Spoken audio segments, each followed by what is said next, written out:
Selamat pagi anak-anak sekalian. Pagi ini kita akan membahas mengenai bejana berhubungan. Perhatikan gambar berikut ini. Bunyi hukum bejana berhubungan adalah jika bejana berhubungan diisi dengan zat cair yang sama, dalam keadaan setimbang, permukaan zat cair pada bejana-bejana itu terletak pada satu bidang datar. Hukum bejana berhubungan tidak berlaku jika yang pertama, tekanan di atas bejana tidak sama. Misalnya, salah satu bejana tertutup, seperti gambar di samping. Yang kedua, diisi dua atau lebih zat cair yang jenisnya berbeda, seperti gambar di bawah. Yang ketiga, salah satu bejana merupakan pipa kapiler atau pipa yang sangat sempit, seperti gambar berikut. Apakah yang dimaksud dengan pipa kapiler itu? Yang dimaksud dengan pipa kapiler adalah pipa yang garis tengah penampangnya sangat kecil, sebesar rambut. Mengapa bila diisi air, permukaan air pada pipa kapiler lebih tinggi? Seperti gambar di bawah. Hal ini karena gaya adhesi antara partikel air dengan partikel kaca lebih besar daripada gaya kohesi antar partikel air itu sendiri. Sehingga terlihat permukaan air berbentuk meniskus cekung. Zat cair dengan permukaan meniskus cekung akan selalu naik pada pipa kapiler.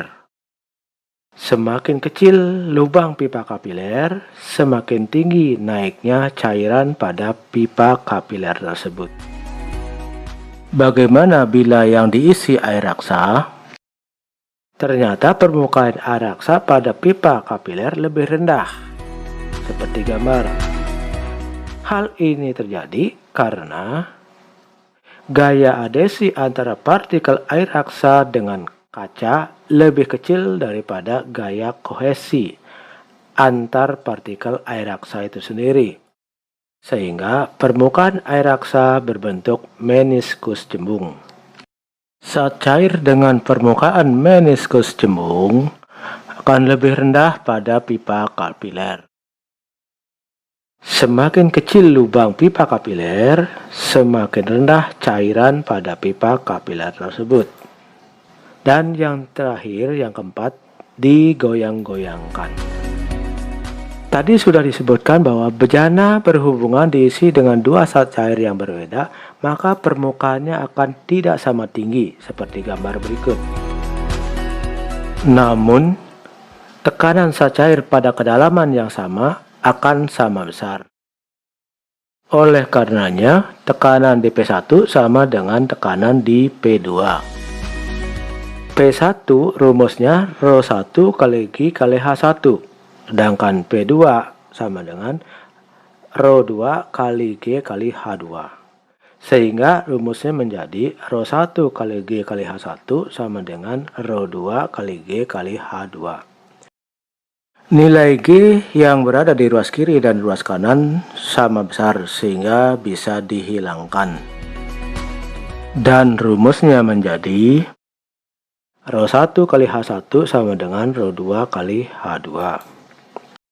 Di mana P1 sama dengan tekanan pada kaki 1, P2 tekanan pada kaki 2, G percepatan gravitasi, ρ1 sama dengan massa jenis zat cair 1, ρ2 sama dengan massa jenis zat cair 2, H1 kedalaman zat cair 1, dan H2 kedalaman zat cair 2. Mari kita bahas contoh soal berikut.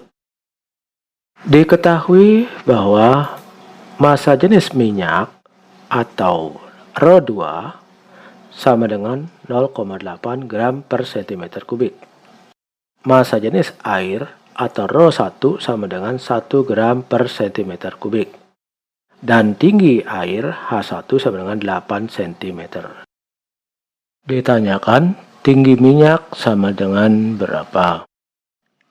Rumus yang digunakan adalah ρ1 kali H1 sama dengan ρ2 kali H2. 1 kali 8 sama dengan 0,8 kali H2. Sehingga kita dapatkan H2 sama dengan 8 dibagi 0,8 sama dengan 10 cm. Oke anak-anak sekalian, sampai di sini pembelajaran hari ini. Semoga bermanfaat. Terima kasih. Sampai jumpa pada pembelajaran selanjutnya.